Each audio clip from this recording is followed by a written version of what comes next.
Con chó nhà hàng xóm không được xích bất ngờ phát điên. Nó lao vào tấn công khiến cô ấy bị thương khắp người. Tôi vội lao tới, giúp cô ấy. May mắn bảo vệ được khuôn mặt của cô ấy. Nhưng khi từ bệnh viện trở về, cô ta lại làm ầm lên, đòi tôi bồi thường cả 1.000.000 đồng. Khi tôi từ chối, người phụ nữ hàng xóm thẳng tay châm lửa vào đường dẫn gaxi nhà tôi, khiến cả gia đình tôi gặp nạn trong biển lửa. Cô ta lại rêu rao với mọi người rằng chúng tôi tự sát vì hối hận. Mở mắt ra, tôi quay trở lại thời điểm cô ta bị chính con chó nhà mình phát điên tấn công. Con à, bình tĩnh lại đi. Mẹ đây mà. Mau dừng lại đi. Giọng nói run rẩy của Lưu Như Yên vang lên, cố gắng trấn an con chó bằng những lời này. Nhưng loài Pitbull vốn nổi tiếng hung dữ, với sự mất kiểm soát này, tôi thậm chí còn nghi ngờ nó đã mắc bệnh dại. Lưu Như Yên kêu cứu thảm thiết, nhưng mỗi lần định đứng dậy chạy trốn, cô lại bị con chó hạ gục lần nữa. Các vết thương nhanh chóng lan khắp cơ thể. Thôi, chơi với cậu con trai của mình đi. Khuôn mặt xinh đẹp của cô sắp không giữ được nữa rồi. Ai nuôi chó không chịu xích, làm con tôi sợ thế này. Đúng là trò kịch hay. Có biết giữ ý từ chút không? Tôi vừa đi được một đoạn, một cư dân trong khu đã bực tức chạy ra từ tòa nhà. Nghe thấy tiếng kêu thảm thiết của Lưu Như Yên, anh ta lập tức lao tới. Nhìn thấy con chó to lớn đang phát cuồng, anh ta sững người, mặt tái mét. Sao nó điên thế này? Mau lại đây, cứu người. Anh ta quay qua quay lại, cuối cùng cắn răng lao tới kéo con chó ra. Kết quả tất nhiên giống y như kiếp trước của tôi. Kéo mãi không được, dù có dùng gậy gỗ đập vào nó cũng chẳng có ích gì. Lúc này Lưu Như Yên đã kiệt sức thấy rõ, tay che chắn càng lúc càng sơ hở. Cuối cùng con Pitbull tấn công vào mũi cô.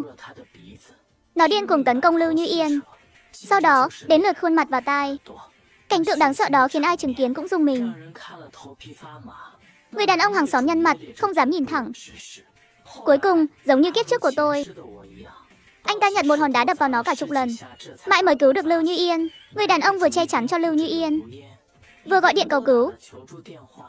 Lúc này, cư dân trong khu nghe thấy tiếng động cũng kéo xuống, thấy Lưu Như Yên nằm trong vũng máu. Ai nấy đều nhăn mặt, không dám nhìn lâu. Nhà ai nuôi chó vậy? Lại để nó cắn người ra nông nỗi này. Đúng rồi, chó nhà ai to thế này mà thả rông không buộc dây? Cô gái này còn sống nổi không đây? Trời ơi. Tôi ra ngoài vì con tôi bị con chó dọa sợ, thì lại thấy cô ấy bị cắn. Con chó này hung dữ quá, kéo cũng không kéo ra nổi, phải cố gắng làm nó mới chịu nhả ra. Có gọi xe cấp cứu chưa? Trường hợp này phải báo cảnh sát chứ nhỉ? Xe cấp cứu gọi rồi. Tôi đang băng tạm vết thương. Mọi chuyện sau đó, tôi không ở lại xem tiếp. Tôi chỉ lạnh lùng cười rồi rời đi. Về đến nhà, nhìn thấy bố mẹ, tôi thấy lòng mình xót xa, mắt không kìm được đỏ hoe. Bố mẹ lo lắng hỏi tôi làm sao. Tôi cười nói không có gì. Tôi vui vẻ ăn cơm tối cùng gia đình. Sau đó vào phòng lướt điện thoại. Nhóm cư dân trong khu vẫn bàn tán về vụ Lưu Như Yên bị cắn. Có người biết chuyện tiết lộ rằng Lưu Như Yên đã giữ được mạng sống, nhưng khuôn mặt bị thương nặng đến mức hoàn toàn biến dạng. Cảnh sát cũng đến khu điều tra vụ việc, muốn biết con chó đó của nhà ai. Không phải là chính chó của Lưu Như Yên sao? Tôi định tạo một tài khoản nào để báo cảnh sát rằng con Pitbull đó chính là chó nhà cô ta. Nhưng chưa kịp làm gì, cảnh sát đã tìm đến nhà tôi. Chào anh, chúng tôi là cảnh sát đồn Thành Quan. Chúng tôi đến điều tra vụ một con chó cắn người hôm nay. Con chó đó là của nhà anh sao? Nhà tôi không nuôi chó. Chúng tôi có thể vào kiểm tra không? Xin cứ tự nhiên. Tôi nhún vai, tỏ vẻ thoải mái. Cảnh sát bước vào, lục soát khắp nhà một vòng, thậm chí lật cả thùng rác. Tôi cảm thấy khó hiểu, liền hỏi họ chuyện gì xảy ra. Cô gái bị cắn đã tỉnh lại. Cô ấy nói con chó là của nhà anh. Cô ấy sống đối diện nhà anh, đúng không? Lúc này tôi mới nhận ra, kiếp này lại bị cô ta bám giết không buông. Lần này xem ra, tôi đã tránh được vận xui rồi. Sao vẫn bị vu oan thế này? Thật không thể tin nổi, lại bịa đặt ra chuyện hoang đường như vậy. Rõ ràng là chó của cô ta, sao lại thành chó nhà tôi được?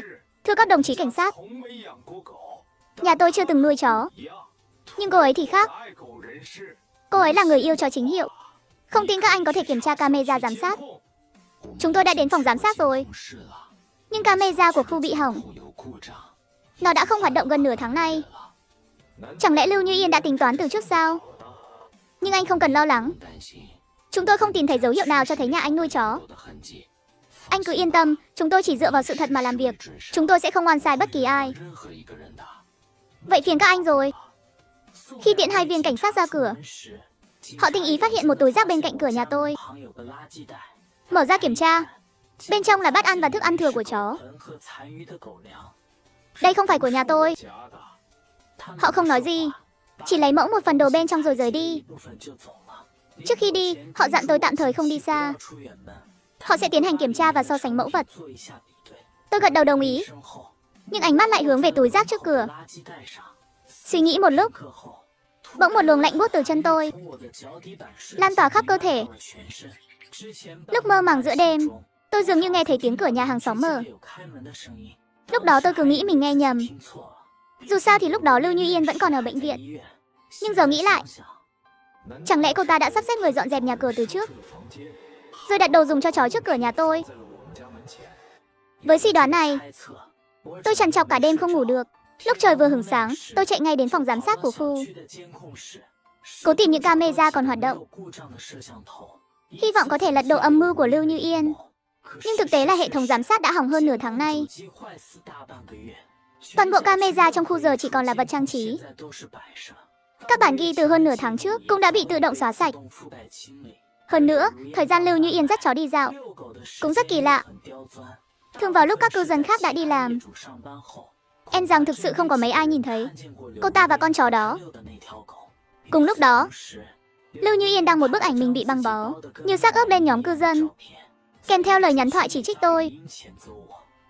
Đồ khốn nạn đáng chết. Chính anh đã hại tôi thành ra thế này. Sao anh không chết đi chứ? Con chó đó là của anh ta nuôi.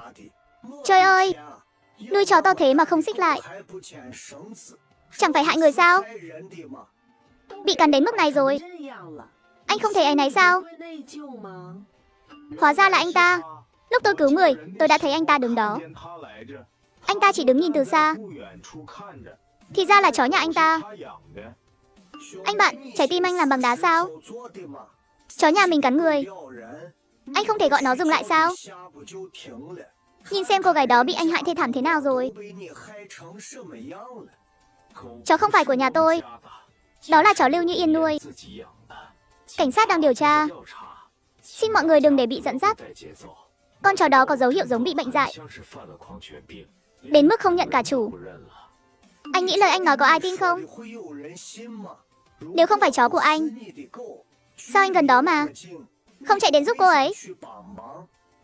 Kiếp trước vì con chó này mà cả nhà tôi đã bị hại thảm khốc. Làm sao tôi có thể chạy lên giúp chứ?